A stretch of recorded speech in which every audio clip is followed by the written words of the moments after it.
জনগণ যদি আপনাকে 1 মাস না রাখে এ টাকার দায়িত্ব নেবে কে? আর না হয় জনগণ রাখলো, কিন্তু হায়াত মৌতের কথা বলা যায় না। আপনি যদি মারা যান, আমি অর্থমন্ত্রী, এই 1 মাসের বেতনের ভার দায়িত্ব আমি নিতে পারবো না।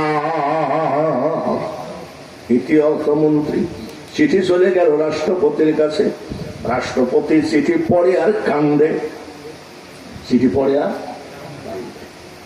ওনার স্ত্রী বলে, অর্থমন্ত্রী কি টাকা দেয় নাই? বলেন না। তাহলে কেন্দ্রে লাভ কি? এই ঈদে না হয় আর এক ঈদে হবে।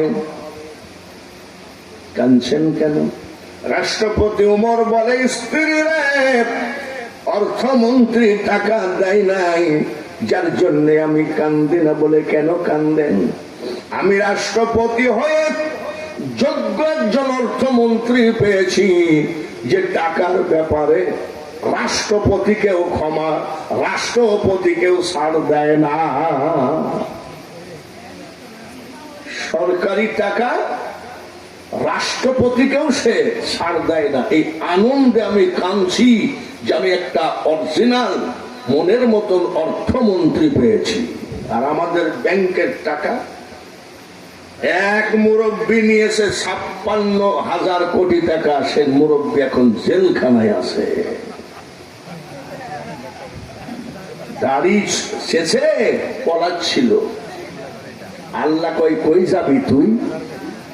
নদীর কুল ভাঙ্গে কুল গড়ের মানুষ, এই তো নদীর খেলা।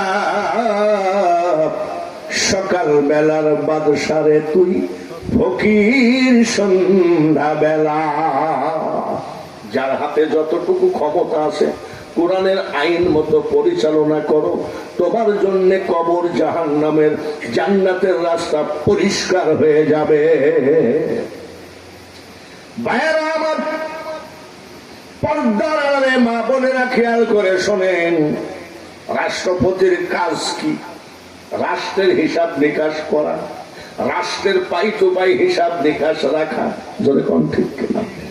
আমাদের দেশের রাষ্ট্রপতি যারা ম্যানেজার লিখেছে, লিখবে, তারাই হলো পাকা চোর। তারা কি? এখানে যদি একটা ব্রিজ, বাবা, আমার জীবনে এত চিকন ব্রিজ আমি জীবনে দেখিনি। আজকে দেখলাম আমার জীবনে, আমি প্রতিদিন এক একটা জেলা সফর করি, আমি এই ব্রিজ দেখি অবাক হয়ে গেছি যে ব্রিজে গাড়ি কিভাবে উঠবে। একটা রিক্সা যাওয়ার মতন ব্রিজ নাই। আর একটু চওড়া করলেই তো ভালো হতো, তাই না? ও যাই দেখেন, চওড়ার হিসাব দেওয়া আছে, চওড়াকে কমায় দিয়েছে। ভাইয়েরা আমার, হযরত ওমর রাষ্ট্রপতি, এশার নামাজ হয়ে গেল, সব মসজিদ থেকে চলে গেল। হযরত ওমর কি করলো জানেন? আলমারির থেকে খাতা আর কলম নিয়ে হিসাব করতেছে, রাষ্ট্রের হিসাব। কতটুকু তেল গেল, কতটুকু ডিজেল গেল, কতটুকু কারেন্ট পড়লো, নিজে হিসাব করতেছে। এমন সময় নবীজির জামাই হযরত আলী হাজির হয়ে গেলেন। হযরত ওমর বলে, আলী, আপনি যে নামাজ পড়ে চলে গেলেন, কেন আসলেন? বলে, এত চেষ্টা করলাম, ঘুমে ধরে না। তাই নাকি? আসেন একটু কথা বলি। বলে, খুব ভালো। নবীজির জামাইয়ের সাথে কথা বলা, একটু সময় দেওয়া, বিশাল। দাঁড়ান। আলমারির ভিতরে রাষ্ট্রের খাতা কলম গুলো রেখে তালা মারলেন। জাইতুন গাছের তেল দিয়ে বাতি ধরায় হিসাব করতেছিলেন। বলে, আলী, আসেন কথা বলি। আলী আর ওমর মুখামুখি হলো, বাতিটা নিভাইয়ে দিল। আলী বলে, ওমর, বাতিটা নিভাইয়ে দিলেন, কথা বলে তো শান্তি পাওয়া যাবে না, মুখ না দেখা গেলে। হযরত ওমর বলে, অত্যন্ত দুঃখের সাথে বলি, বাতি না নিভাইয়ে লাভ নাই। তার কারণ এই বাতির তেলটুকু হলো রাষ্ট্রীয় তেল, এটা রাষ্ট্রের হিসাব করার জন্য বাজেট।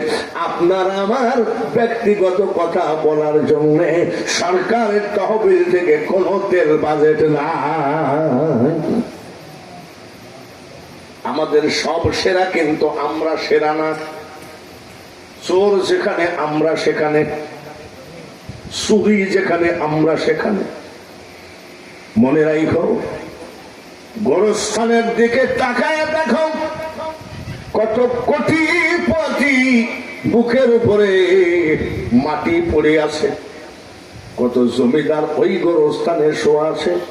আমি মুর্শিদাবাদে আমার একটা মাত্র মেয়ে আমি বিয়ে দিয়েছি। মুর্শিদাবাদে আমার জামাইকে বললাম চলো যাই নবাব সিরাজের কবরটা দেখে আসি। যে নবাব সিরাজ বলেছিল বাংলা বিহার উড়িষ্যার অধিপতি আমি, সেই নবাব সিরাজের কবর দেখতে গেলাম। একটা গরু আর গরুর বাছুর কবরের উপরে ঘাস খায় আর পেশাব করে। ওরে বাংলার নবাব রে, গরুটা খেদানোর মতন ক্ষমতা তোমার না। কবরের চিন্তা যদি আমরা করতাম এসব চিটারি বাটপারি আসতো না। কবরের চিন্তা যদি আমরা করতাম, মরণের ভয় যদি আমরা করতাম বাবা, তাহলে এত নাপাকি আমাদের ভিতরে আসতো না। আমাদেরকে হলো না, যা করতে আসছিলাম তা হলো না, তার উল্টা হয়ে গেল। এবার আসেন নবীর ভালোবাসা। নবীর ভালোবাসা মানে নামাজ নাই, রোজা নাই, হজ নাই, জাকাত নাই, কলেমা নাই, শাশুড়ির বাড়ি বাজার যাই, মা না খাইয়ে থাকে, এরকম তো হয় না, মনে হয় হয় নাকি? শাশুড়ির বাড়ি বাজার যাই আর মা না খাইয়ে থাকে, বাইরা এরকম মনে হয় পাটুলি পাড়ায় নাই। মনে রাখো তোমার শ্বশুরের দোয়াতে তুমি জান্নাত পাবা না, শাশুড়ির দোয়াতে জান্নাত পাবা না। একমাত্র রাইফেলের গুলি মিস হবে, কিন্তু তোমার মার দোয়া মিস হবে না। সিলেটে এক জায়গায় ওয়াজ করতে গেছি, বলছে বাঙালি হুজুরের আগে একটা ছেলে গজল বলবে। এটা বলে অনেক জায়গায়, ছেলেটা গজল কয়, দয়ার নবী নূরের নবী গো, তুমি নবী আমার জীবনের জীবন। বাবারে দেখে নবীর রহমাতাল লিল আলামিন, তুমি উম্মতের জাবিন, তুমি আমার নির্ধনী আর ধন। দয়ার নবী নূরের নবী গো, কান্দে গজল বলে আর কান্দে। বাপরে, আর গলাটাও ভালো, আমি খেয়াল করে শুনছি, আমারও তেলটা নরম হয়ে গেছে যে গলা। দেখে নবীর মুজিজা ভাগ্যবতী মা খাদিজা, জীবন যৌবন করিলেন অর্পণ। ছেলেটা কান্দে, আমি এদিকে তোমার গজলটা শুনে আমার মন ভরে গেছে। মুসল্লিরা কয় মারহাবা। মা বাপ বাইসি আছে? বলে হ্যাঁ। মা বাপের দিকে খেয়াল রাখো তো? কইছে আমার মা ভালো না, আজ 6 মাস মার দিকে তাকাই না, ঘিরি নাই।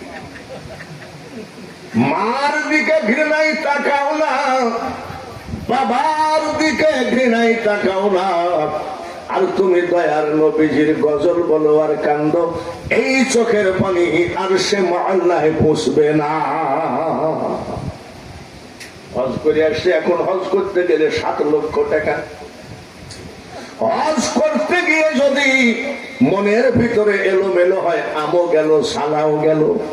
আমার দয়ার নবী বলেন, তোর মা যদি জীবিত থাকে রে, এই রাত্রে ওয়াজ করে বাড়ি যাবি, বাড়ি যাই মশারিটা উঠাই তোর মার দিকে একবার ভালো নজরে তাকাবি, 70টি কবুলিয়াত হজের নেকি তোমার আমল নামায় আমি আল্লাহ দিতে চাই। মা যদি বেজার হয়, জান্নাতের দরজা খুলে যায়। মা যদি খুশি হয়, জান্নাতের দরজা খুলে যায়। আর মা যদি বেজার হয়, জান্নাতের দরজা বন্ধ হয়ে যায়। আজকাল সমাজে ভাইরাসের মতো হয়ে গেছে, মার সাথে ছেলে কথা বলে না, বাবার সাথে ছেলে কথা বলে না, আর বউদের সাথে শাশুড়ির মিল নাই। বউদের সাথে শাশুড়ির ওই বাড়ি ও বাড়ি যাই বলে, আমি আগে জানলে এই ছেলেকে বিয়ে করতাম, ওর মা ভালো না। এসব পাইছো কোথায়? মাসাসিরা মনে রেখো, শাশুড়িকে যদি তুমি জ্বালা যন্ত্রণা দাও, তুমি যেদিন শাশুড়ি হবা সেদিন ওই জ্বালা যন্ত্রণা তোমাকে পাওয়া রেখো, মনে রেখো। কাহারো দেবে দিও না আঘাত, সে আঘাত লাগিবে কাবার গায়। নবীজির ভালোবাসার কথা বাঙালি হুজুরকে বোঝাইতে যাইও না। নামাজ নাই, রোজা নাই, আরে পেশাব ফিরি পানিও দেয় না। পেশাব ফিরি পানি দাও না কেন? বলি ইমাম হুসাইন পানি পানি করে মারা গেছে, সেদিন থেকে আমি নিয়াত করেছি পানি এখানে ঠেকাবো না। কড়া হাদিস। তুমি যদি বলো নবী না মানে যারা মুহায়েদ কাফের তারা এ দুনিয়া, তুই তো নবী মানিসনি, বুঝতে পারিস নি কেন? তুই তো নবী মানিসনি, কার কাছে কি বলিস? নবীজির ভালোবাসার কথা সাহাবীরা যেভাবে ভালোবেসেছে আমাদের দ্বারাই তা সম্ভব না। তারপরও চেষ্টা করতে হবে আমার নবীকে কলিজার ভিতরে জায়গা দেওয়া লাগবে কি লাগবে না?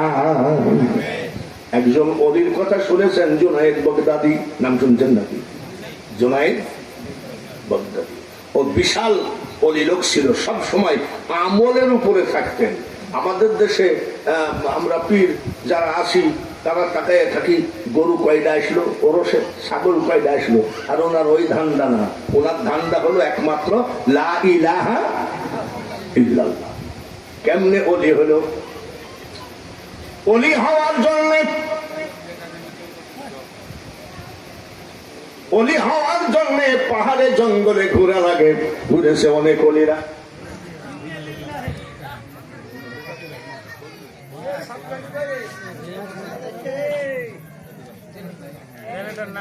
লা ইলাহা